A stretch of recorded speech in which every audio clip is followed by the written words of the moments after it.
Hello everyone. Today in this video we will talk about Ileana D'Cruz and why she is not getting movies in Bollywood or in South industry. So Ileana D'Cruz का birth 1 नवंबर 1986 को मुंबई महाराष्ट्र में हुआ था, लेकिन उनका ज़्यादातर childhood Goa में बीता। इलियाना के फादर रिनाल्डो डिक्रूज एक मैकेनिकल ड्राफ्ट्समैन है और उनकी मदर समायरा एक होममेकर है। इलियाना एक रोमन कैथोलिक फैमिली से बिलोंग करती हैं एंड उनके 4 सिबलिंग्स हैं। बचपन से ही इलियाना एक शाय और रिजर्व नेचर की थी, लेकिन उनका एक आर्टिस्टिक साइड भी था जो उनके पेरेंट्स ने कभी भी सप्रेस नहीं होने दिया। इलियाना की schooling Saint Xavier high secondary school Mapusa Goa से हुई थी और उसके बाद उन्होंने हायर एजुकेशन को परस्यू करा। इलियाना का फिल्म इंडस्ट्री तक का सफ़र काफ़ी अनएक्सपेक्टेड था। जब वो एक टीनेजर थी तब उनकी मदर एक होटल के मैनेजमेंट में काम करती थी। एक बार उस होटल के मैनेजर ने इलियाना की ब्यूटी और पोटेंशियल को नोटिस किया और उन्हें मॉडलिंग ट्राई करने के लिए इनकरेज किया। पहले तो इलियाना हेजिटेंट थी, लेकिन फिर उन्होंने अपनी मदर के कहने पर इस फील्ड को एक्सप्लोर करने का डिसीजन लिया। 2003 में इलियाना ने अपनी पहली मॉडलिंग असाइनमेंट की। उसके बाद उन्होंने काफ़ी एड कैंपेन में काम किया, जैसे इलेक्ट्रोलक्स, इमामी टाल्क और फेयर एंड लवली के कमर्शियल्स किए। फेयर एंड लवली का एड राकेश रोशन ने डायरेक्ट किया था, जिससे उनका कॉन्फिडेंस बूस्ट हुआ और उनकी विजिबिलिटी भी बढ़ी।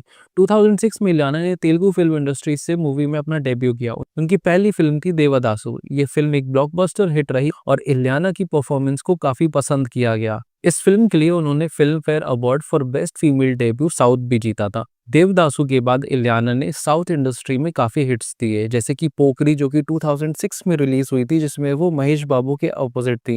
इसके बाद 2008 में जलसा की, जिसमें वो पवन कल्याण के अपोजिट दिखी। साउथ इंडस्ट्री ने इलियाना को एक एस्टैब्लिश्ड एक्ट्रेस बना दिया था और उनकी डिमांड दिन ब दिन बढ़ने लगी थी। साउथ इंडियन फिल्म इंडस्ट्री में अपनी पोजीशन सिक्योर करने के बाद इलियाना ने बॉलीवुड में डेब्यू करने का सोचा। 2012 में उन्होंने अनुराग वासु की फिल्म बर्फी से अपना बॉलीवुड डेब्यू किया। इस फिल्म में उन्होंने रणबीर कपूर और प्रियंका चोपड़ा के साथ काम किया था। इलियाना ने इस मूवी में श्रुति का कैरेक्टर प्ले किया था और उनकी सटल और इमोशनल एक्टिंग को क्रिटिक्स ने काफी अप्रिशिएट किया था। बॉक्स ऑफिस पे बर्फी सुपरहिट रही और इलियाना को film fair award for best female debut भी मिला। इस फिल्म के बाद उनकी पॉपुलैरिटी बॉलीवुड में काफी बढ़ गई और उन्होंने कई बड़े प्रोजेक्ट्स भी साइन किए। इलियाना ने 2013 में शाहिद कपूर के ऑपोजिट फटा पोस्टर निकला हीरो में काम किया था। ये एक एक्शन कॉमेडी मूवी थी जिसमें उन्होंने काजल का कैरेक्टर प्ले करा था, लेकिन इस मूवी ने बॉक्स ऑफिस पर कुछ खास अच्छा परफॉर्म नहीं किया था। इसके बाद इन 2014 she appeared in Main Tera Hero opposite Varun Dhawan and Nargis Fakhri. ये एक साउथ रीमेक कमर्शियल एंटरटेनर थी जिसको कि डेविड धवन ने डायरेक्ट किया था।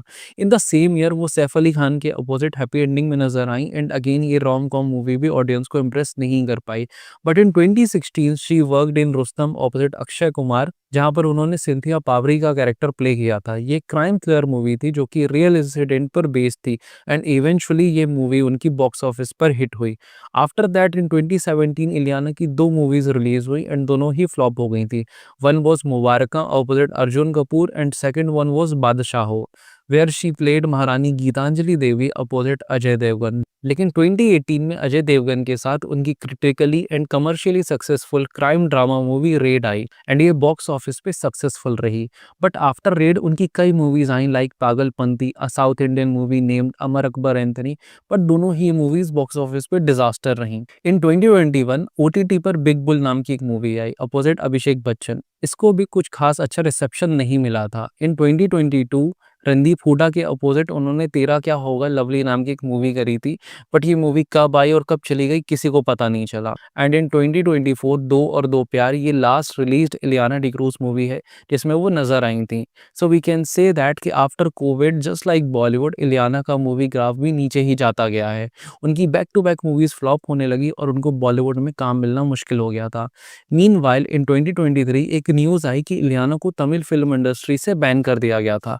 एक तमिल फिल्म प्रोड्यूसर ने ये कंप्लेन की थी कि इलियाना ने एक फिल्म के लिए एडवांस पेमेंट लिया था, लेकिन शूटिंग के लिए उन्होंने पार्टिसिपेट नहीं किया। इस वजह से प्रोड्यूसर को काफ़ी फाइनेंशियल लॉस हुआ था।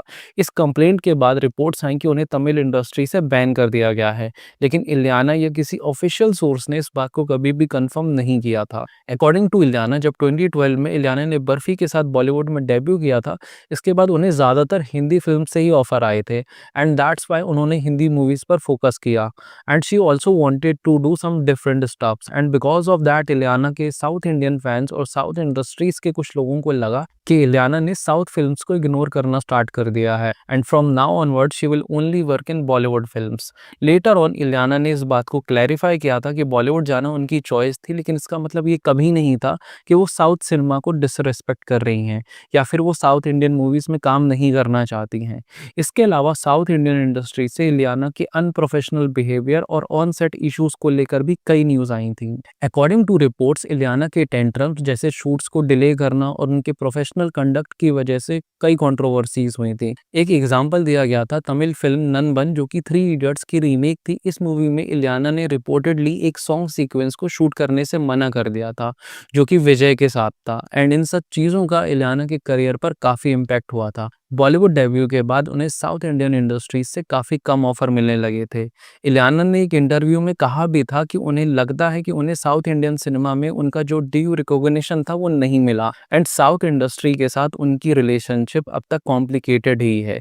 जस्ट लाइक हर प्रोफेशनल लाइफ, इलियाना की पर्सनल लाइफ को भी काफ़ी डिस्कस करा गया है।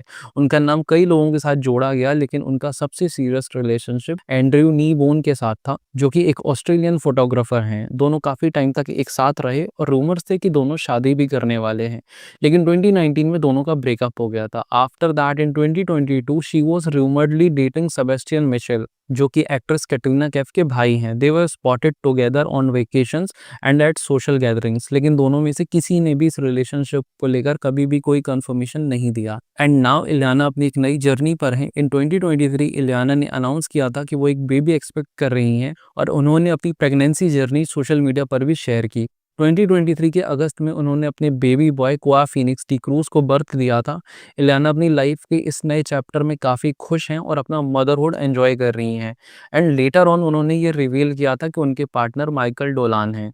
इसी बीच इलियाना ने मूवीज़ से ब्रेक लेने का डिसीजन लिया जब उनका करियर ग्राफ नीचे जा रहा था। एक इंटरव्यू में उन्होंने बताया कि उन्हें सेल्फ रिफ्लेक्शन और मेंटल पीस की ज़रूरत थी। इलियाना ने कहा कि वो अपनी प्रायोरिटीज़ को और समझना चाहती हैं और अपने आप को थोड़ा टाइम देना चाहती हैं।